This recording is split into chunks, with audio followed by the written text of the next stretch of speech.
वाराणसी के विवादित ज्ञानवापी परिसर में स्थित वजू खाने का सर्वेक्षण आर्कियोलॉजिकल सर्वे ऑफ इंडिया से कराए जाने की मांग को लेकर दाखिल की गई याचिका पर इलाहाबाद हाई कोर्ट में सुनवाई हुई। आज की सुनवाई में क्या कुछ हुआ, कोर्ट ने क्या आदेश पारित किया, इस बारे में हम बात करते हैं। हमारे साथ हिंदू पक्ष यानी याचिकाकर्ता श्रीमती राखी सिंह के वकील सौरभ तिवारी जी हैं। सौरभ जी, क्या कुछ हुआ आज कोर्ट में?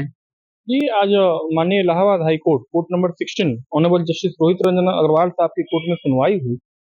और सुनवाई का जो हमारा सिविल रिवीजन था वो जिला जज बनारस के 21 अक्टूबर 2023 के आदेश के खिलाफ था, जिसमें हमारा प्रेयर ये है कि जो कथित वजूखाना है जहां शिवलिंग 16 मई 2022 को एडवोकेट कमीशन सर्वे के दौरान मिला था, तो शिवलिंग छोड़ के बाकी जो भी एरिया हैं जो जिसको ऑनरेबल सुप्रीम कोर्ट ने 17 मई 22 को ड्यूली प्रोटेक्टेड किया हुआ है, उसका सर्वे वैज्ञानिक सर्वे होना चाहिए, क्योंकि जो प्लेस का धार्मिक कैरेक्टर तभी डिसाइड होगा जब फर्दर सर्वे होगा। तो इसके लिए हमने आज prayer honourable Allahabad high court में आर्गुमेंट रखे। और एक जो बात आ रही थी कि ऑनरेबल सुप्रीम कोर्ट ने उसको सील किया है, ये है वह है, चलिए हमने ऑनरेबल कोर्ट को ऑनरेबल सुप्रीम कोर्ट के 17 मई 2022 के ऑर्डर को पढ़ाया, जिसमें पैरा 4 में सिविल जज सीनियर डिवीजन द्वारा उसको सील किया गया था। और उसी पैरा ऑनरेबल सुप्रीम कोर्ट के जजमेंट के पैरा ऑर्डर के पैरा 8 में साफ तौर पे ऑनरेबल सुप्रीम कोर्ट ने लिखा है कि एरिया ड्यूली प्रोटेक्टेड है। तो जब ड्यूली प्रोटेक्टेड सील है ही नहीं और हम बगैर तोड़फोड़ के नॉन इन्वेंसिव वे में करते हैं, तो उसका नुकसान क्या होगा उसका? मुझे नहीं लगता कि ऑनरेबल सुप्रीम कोर्ट का ऑर्डर का वायोलेशन है। खैर, हमारा काम है ऑनरेबल कोर्ट के सामने अपनी बातें कहना। ऑनरेबल कोर्ट ने सुना और ऑनरेबल कोर्ट ने कहा कि ठीक है, आप आइए अगले डेट को, और 14 अगस्त को नेक्स्ट हियरिंग है। और मस्जिद कमेटी जो रिस्पोंडेंट नंबर 4 है, उनको 4 हफ्ते का हमारे सिविल डिवीजन का काउंटर देने के लिए, जवाब देने के लिए कहा गया है, 4 हफ्ते का समय।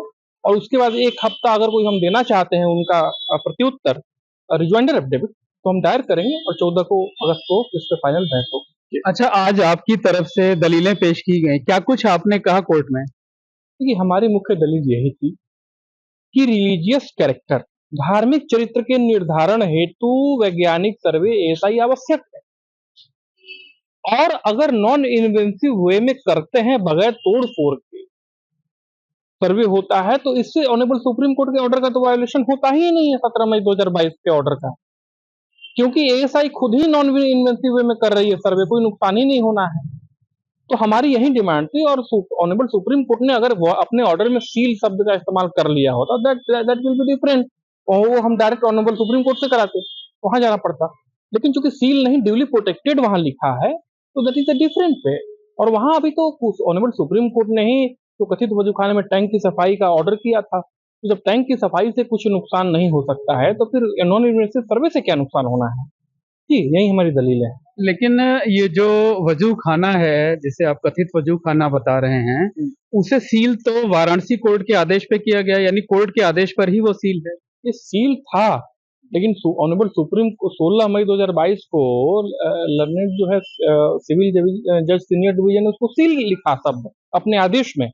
लेकिन जब 17 मई 2022 को ऑनरेबल सुप्रीम कोर्ट के समक्ष जो सुनवाई हुई, तो उसमें ऑनरेबल सुप्रीम कोर्ट ने उस आदेश को मॉडिफाई करके और उसमें ड्यूली प्रोटेक्टेड एरिया कर दिया। तो सील और ड्यूली प्रोटेक्टेड, ये इसमें लीगली जमीन आसमान का फर्क है। सील का मतलब कोई भी नो एक्सेस फॉर एनी, और ड्यूली प्रोटेक्टेड मतलब कि उसको नुकसान नहीं पहुंचाना है, ड्यूली प्रोटेक्टेड। और एएसआई तो ऑनरेबल सुप्रीम कोर्ट के 4 अगस्त 2023 के आदेश से ही सर्वे कर रही थी, वो भी नॉन इन्वेंसिव वे में, बगैर तोड़ फोड़ के। तो बगैर तोड़ फोड़ के हमारा भी पीरियड बगैर तोड़ फोड़ का है, तो इसमें नुकसान कहाँ होना है? और ऑनरेबल सुप्रीम कोर्ट के ऑर्डर का वायलेशन होने का सवाल ही पैदा नहीं होता है। अच्छा, ये याचिका किसकी तरफ से दाखिल की गई है, और जब इस मामले की सुनवाई वाराणसी जिला जज की कोर्ट में होगी, तो आपकी जो प्रेयर है उस पर जो निष्कर्ष निकलेगा वो कितना महत्वपूर्ण साबित हो सकता है? देखिए, हमारा जो मेन जो आज का सुनवाई है, ये जो लिया है बहुत बेहद महत्वपूर्ण है। एक जो पार्ट है उसका सर्वे हो गया है, अब जो है ये कथित वजूखाना का सर्वे का है, ये अगर हो जाएगा तो फर्दर प्रोग्रेस होगा। और जो एक और एप्लीकेशन है राकेश सिंह के बिहाफ पे कि बंद तहखानों, जो कि तहखानों को ऐसे ही ईंटा खड़ा करके बंद किया गया है, तो उसको भी हटा के उन दरवाजों को जो रोक है, ईंट है रखा गया ऐसे ही जो पत्थर, उसको हटा के पूरे तहखाने जिसको क्लोज सीलर है उनका सर्वे हो, क्योंकि जो मूल जो गर्भगृह है वो उधर ही है। तो उसके लिए एप्लीकेशन डिस्ट्रिक्ट जज कोर्ट बनारस में पेंडिंग है और 20 जुलाई को उस पर सुनवाई है। तो एक पार्ट हो गया, एक वजूखाना वाला ऑनरेबल हाई कोर्ट के समक्ष है, और एक जो सेलर वाला जो मामला है वो 20 जुलाई को डिस्ट्रिक्ट कोर्ट में है।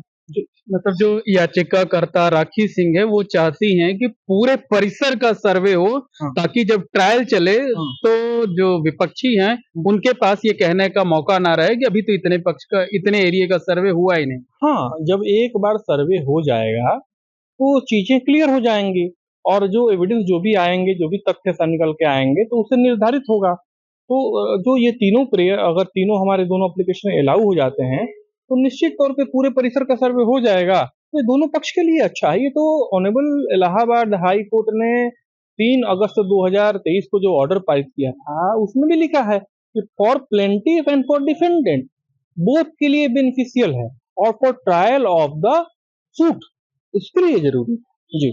अच्छा, आज जब कोर्ट में सुनवाई हुई जस्टिस रोहित रंजन अग्रवाल जी की सिंगल बेंच में, हाँ। तो उसमें क्या मेंटेनेबिलिटी को लेकर भी सवाल उठे? हाँ, उन्होंने बहुत सवाल किए, बोले कि आपका मेंटेनेबल कैसे हो सकता है।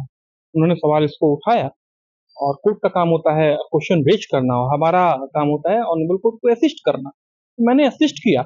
एक पॉइंट ऑफ टाइम पे मुझे लगता है कि कोर्ट को ये डाउट हो गया कि हमारा प्रेयर इन्वेंसिव वे में है, तो तोड़ फोड़ के साथ हम सर्वे चाहते हैं। ऑनरेबल कोर्ट को शायद ये समझ में आया कि सर्वे जो है वो पूरा कंडक्ट हो चुका है, और उस एरिया का हम फिर से चाहते हैं इन्वेंसिव वे में। तो हमने कोर्ट को ऑनरेबल कोर्ट को असिस्ट किया, और फर्दर असिस्ट करेंगे। हमारा काम है असिस्ट करना, और ऑनरेबल कोर्ट का काम है ऑर्डर करना।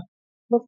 मतलब आपकी तरफ से कहा गया कि ये केस मेंटेनेबल है? बिल्कुल बिल्कुल, उसमें तो मेंटेनेबिलिटी के सवाल ही पैदा नहीं होती। अब तो काउंटर मांग लिया गया है, मेंटेनेबल तो है ही है, तभी तो काउंटर मांगा गया। और फिर हम रिमाइंडर देंगे, तो फाइनल मेरिट पे जो भी होगी, कोर्ट का निर्णय जो भी होगा, हम स्वीकार होगा, सबको स्वीकार है।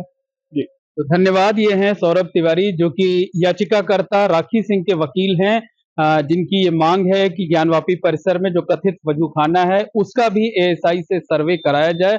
बहरहाल कोर्ट ने इस मामले में मस्जिद कमेटी से जवाब तलब कर लिया है। इस मामले में अगली सुनवाई 14 अगस्त को होगी।